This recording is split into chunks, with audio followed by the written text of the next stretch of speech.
Welcome back to the Business of Writing. This is your place for freelance writing tips and real-world advice on earning income as a writer. If this is your first time listening, let me briefly tell you who I am and why I'm here. I've spent the last 20 or so years working in media, and I started this channel to help you cut through the noise and learn what it takes to be a working writer. I was a newspaper and magazine editor where I assigned stories to writers, and I've been on the other side of the table as a longtime freelance writer and content strategist. Over my years in the industry, I've gone from managing newsrooms to building a six-figure writing business. So today, that's what we're going to talk about.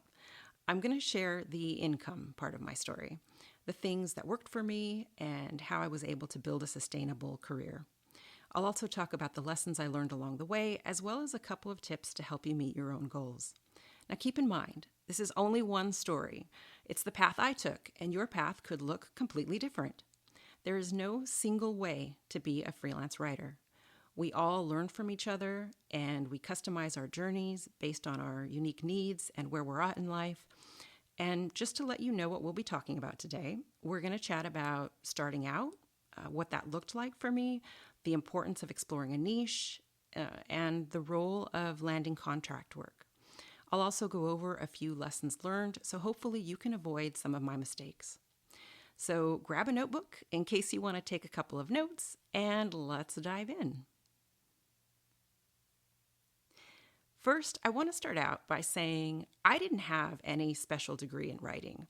I earned a very general communications degree in college, and I originally started out working in film. So if you don't have any kind of special writing certifications or training or a degree, that is 100% okay. I learned by doing, and so can you. I was self-taught when it came to turning my writing into a business, as most people are. Even the people I know who went to amazing creative writing and journalism schools, they were rarely offered business classes or told, hey, this is how you actually make a living, especially in the ever-changing media market.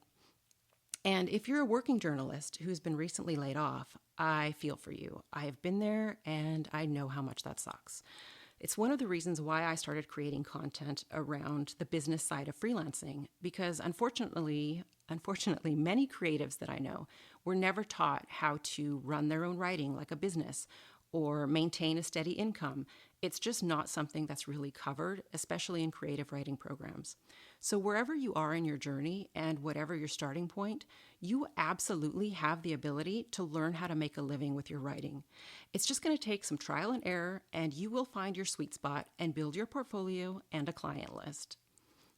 So having said all that, I started out as a generalist, and that just means I had no particular direction. I was very broke, and I desperately needed income, and there were no jobs because we were in a recession. I won't date myself by saying which recession it was, but there weren't any jobs. And I could not find anything in my field. So I said, okay, well, I can write. So how can I use that to make some money? I wasn't a journalist, but I had taken a journalism class in college, and I knew what the AP style book was. So I picked up a used copy for about $10 at a used bookstore. And for those of you who don't know, that's sort of like a Bible of journalism. It tells you all the different rules and helps you learn how to write for newspapers.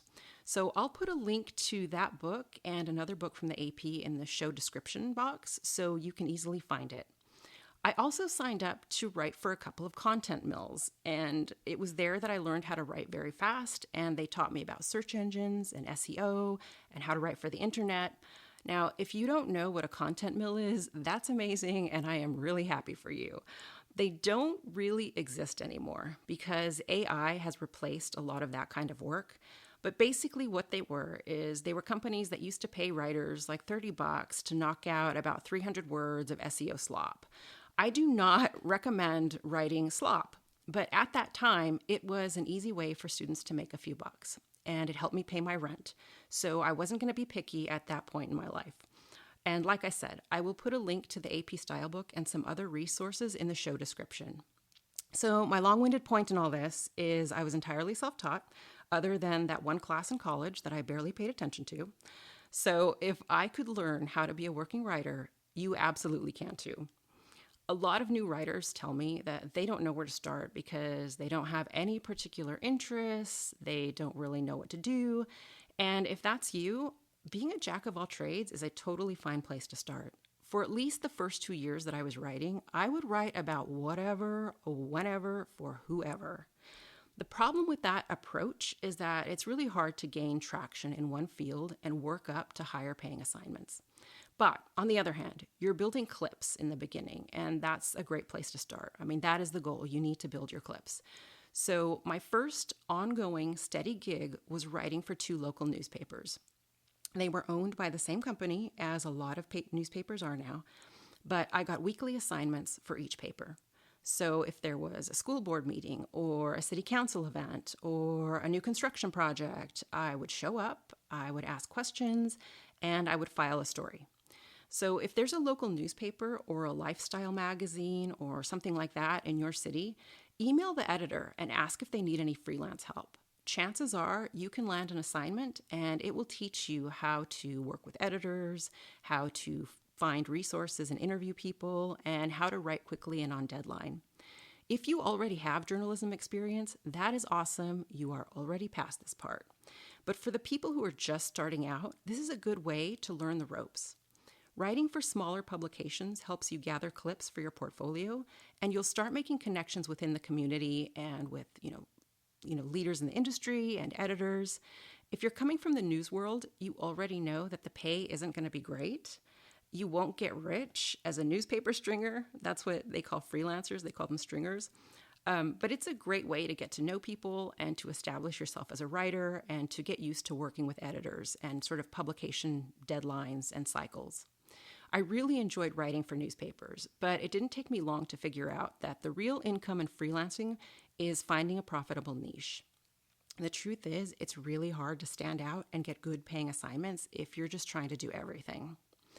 Luckily for me, I was based in Houston at the time, and I got assigned a lot of transportation and energy stories. There are tons of energy companies based here, and transportation is hotly debated. If you know Houston, you know that's the truth.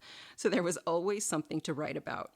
And the more I learned about these industries and got to know, different key players and their media representatives, the more editors started reaching out with assignments. It was kind of like a snowball effect. So every time I would have an article published, I would update my portfolio, and I kept portfolios on free websites. I had my own portfolio. I used my LinkedIn profile. I made sure that my stuff was out there, and it wasn't long before I was hired as a staff reporter and later became an editor. So for about a year, maybe a little longer, I worked for a newspaper while I was still writing freelance articles for a couple of magazines on the side. And even though I fell into energy and transportation news, I really love the food and hospitality industries. So I kept pitching food and restaurant and travel articles in my downtime.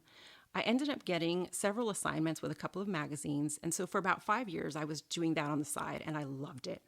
It wasn't big money, but I got to write about hotels and restaurants and, trends and things that I found fun. So that part was amazing. And on the newspaper front, if you've ever worked in a newsroom, then you know that the burnout can be real.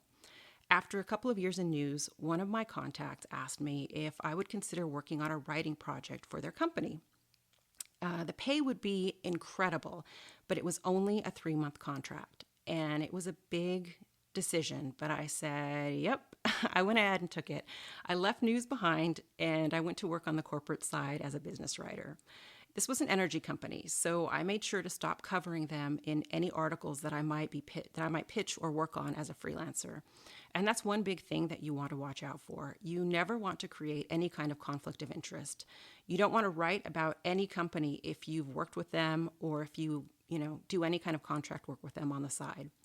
So at that point, I decided that I needed to shift my journalism work to only writing about, food, restaurants, hospitality, and taking on corporate writing gigs within the energy field. So that way there would be no overlap between the two areas of work. And here's something that I don't see enough people talking about. Over the last few years in particular, a lot of companies across all kinds of industries want to hire former journalists. They're getting snapped up for writing projects and contract gigs like crazy. Companies want to hire writers who understand journalistic ethics. They want writers who can incorporate research and data into their storytelling, and they want writers who can bring journalistic standards to their internal and external communications. So when I started to make this shift, I quickly realized that the real money is in having a niche. So here's a quick question for you. Do you already have a niche that you specialize in? And if you don't, what would you want to write about? And how could you start kind of getting into that industry? Having a niche alone isn't going to get you across that six-figure line, but having a profitable niche will definitely help. One thing to consider when exploring different niches is whether or not the industry is heavily involved in research. Often, industries that invest in a lot of R&D or research and development will have large writing budgets because they need to effectively communicate their new, innovations, their products, their ideas. They need to communicate with the general public. So think about industries like tech, finance, health, business. There are a lot of industries that need to communicate complex issues to the public. And that can be a real sweet spot for writers, especially if you're able to, break down complex subjects. Research isn't the only criteria for having a big writing budget, though, so I linked to an article about high-paying niches in the podcast description. Now, this doesn't mean that you can only write in high-paying areas. The reason I developed two niches is because I love writing about hotels and food, but the pay just wasn't that high, at least not for me. Some people might make a ton with that. And on the other side of that coin, though, you definitely shouldn't write about something that you hate just because it pays well. I can almost guarantee that you will be miserable and you will want to quit. For me, I wasn't particularly interested in energy, but I found angles within that industry that I became fascinated with. Specifically, I was very focused on the energy transition and global carbon reduction goals. I became immersed in new energy technologies and research around alternative fuels because that is something that I had covered within my transportation days. So whatever area that you start writing in, look for particular angles that interest you. You can absolutely niche down within a niche. And when you're passionate about learning and hearing more about a subject, it makes it so much easier to pitch new ideas and to keep pursuing assignments. Plus, as you learn more and you make more contacts, you could become a go-to writer in that field. I've definitely seen that happen with people. So at this point in my story, most of my income was coming from a couple of ongoing magazine relationships, and I had a few, maybe one or two clients a year who were hiring me for different, business writing projects. It was kind of a mishmash of whatever came my way, and I would have moved a lot faster and made more income if I'd had a direction or some kind of plan. But honestly, I was kind of blowing in the wind. I was just kind of taking whatever. My income was not great, but it was definitely enough to pay the basics, like rent, groceries, gas, insurance, all that. So it was like enough to be okay, but not great. And I needed to be more strategic. So I decided, well, I'll reach out to web designers and I'll try to start some kind of content writing partnerships. I got more focused on pitching. I landed more magazine assignments. And I decided I would start building relationships with some small business owners to see if they could use my help with emails and video scripts and things that I was familiar with. But I realized as I started doing this that I really didn't have enough of the skills that small businesses needed. I needed to better understand marketing and consumer psychology.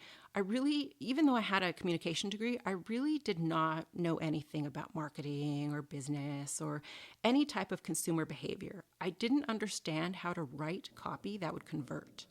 So my first attempts at sales copy, they weren't bad, but they really didn't go anywhere. And I needed to figure out how to get better to kind of, prove my value to business owners. So as you're listening to this, you may already have a sales background, or you may already understand the fundamentals of why people buy and marketing.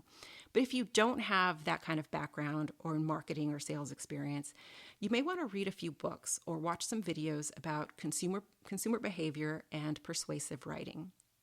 It's an ongoing process, but if you can read a couple of these books a year, it'll really help you broaden your communication skills, and it helps you understand your audiences better, whether you're doing journalism or copywriting. I'll include a link to the 10 books that I found most helpful during that time period in the show description. So, once I started studying and upping my skills in this area, things really started to heat up. Let's talk about contract work and getting ongoing assignments with regular clients. This is where it starts to happen. Securing ongoing contract and retainer work is what finally pushed my income to the six-figure mark.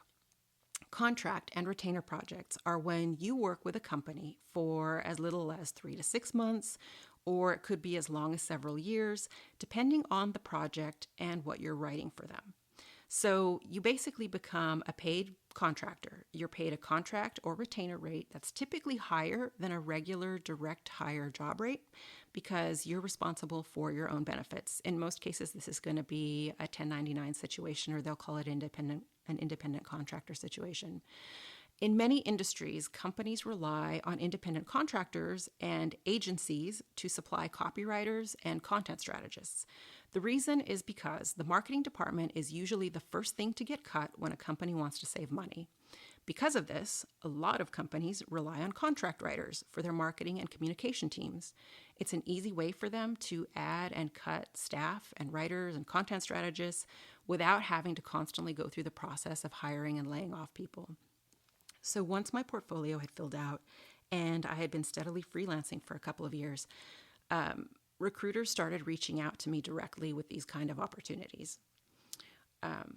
But is that the only way to find long-term clients like this? No, definitely not. It's all about building relationships. It really is that simple. Over the years, I made a point to stay connected with different editors and marketing managers and agencies and just various people that I had worked with in my early days and beyond. From the very, very beginning, I made my best effort to always deliver high-quality content on time and on budget. That was kind of my motto for a very long time, and it still is, to be honest. I try to be as pleasant as possible to work with as well. I know these things sound so simple, but they go a long way. Back when I was an editor, and I didn't mention this earlier, but I also spent 3 years running a trade magazine, so I used to hire freelancers all the time. And let me tell you, a whole lot of people out there will just flake out or deliver substandard work or like turn in kind of crap and then ghost you. Like, it happens. And these people create a lot of stress and hassle, and they are never invited back. But there are also a lot of really great, reliable freelancers who are easy to work with. They deliver solid work. They can meet a deadline. And those people are an editor's lifeline. Those are the kind of writers that are keepers. If you can be solid, accurate, and reliable, you will be able to make and keep connections, and people will think of you when they need a writer. So once you've got a pretty solid portfolio, you could, send a simple email or a LinkedIn message to people that you've worked with in the past. Let them know you're freelancing and that you'd love to chat or have a coffee if they need help. That often leads to opportunities, or people will put you in touch with someone that they know who needs a writer. And don't limit this activity just to editors and marketing professionals. Stay in touch with other freelance writers too. Many, many times I have referred freelancing work to freelancing friends, if I didn't have the bandwidth for a project, and other writers have done the same for me. In fact, one of my former writing colleagues contacted me several years after we worked together and referred me to a marketing agency that needed an extra freelance writer for a particular project. And that ended up turning into a 2-year collaboration. So, keep in touch with people and, try to be as professional as possible. Here's another quick question for you. Are there any past colleagues, clients, or anyone from your school or professional past who might need help with writing? Don't be afraid to let them know that you're freelancing now and that you're available, and ask them for referrals. Long-term, well-paying clients often come through professional referrals. It's the most successful method that I've seen for building long-term, ongoing working relationships with agencies and clients. So finally, I want to wrap up with just a few lessons that I wish I had learned earlier so you can avoid these massive pitfalls. First, and most important, don't chase low-paying gigs. I see this so much, and very early on, I fell into this a lot. I spent so much more time than I should have on projects that didn't pay well. That content mill example that I gave earlier, that is one of them. I got stuck feeling, kind of secure rather than stretching myself to go after bigger projects. And it's better to focus on a fewer high-paying projects than it is to try to juggle a dozen low-paying ones. Second, Don't be afraid to invest in yourself and your business. And what I mean by that is, if you're able to, pay that extra money to register your own domain name for your portfolio, pay for the tools you need, get the Grammarly paid subscription, buy the books you want to read, join the associations and pay the association membership fees if there's a particular area you want to write in, take a course if you need to. I would have learned the business side of writing so much faster if I had taken just a few business or marketing classes sooner. Investing in yourself and your business, does pay off over time. Third, set boundaries. This one is so important. Your well-being and your mental health are important. When I first started out, I said yes to literally everything. I had no direction. I wasted years burning myself out trying to do everything for everyone. And as you start earning more income and you start getting more projects, it's so tempting to just take on everything. But don't be afraid to say no to projects that don't align with your goals. That's just as important as saying yes to the right things. I couldn't have focused on developing high-paying, long-term client relationships if I was burning myself out all the time trying to be everything to everyone. Cannot stress that enough. So there you have it. That was the quick nutshell version of my freelancing journey.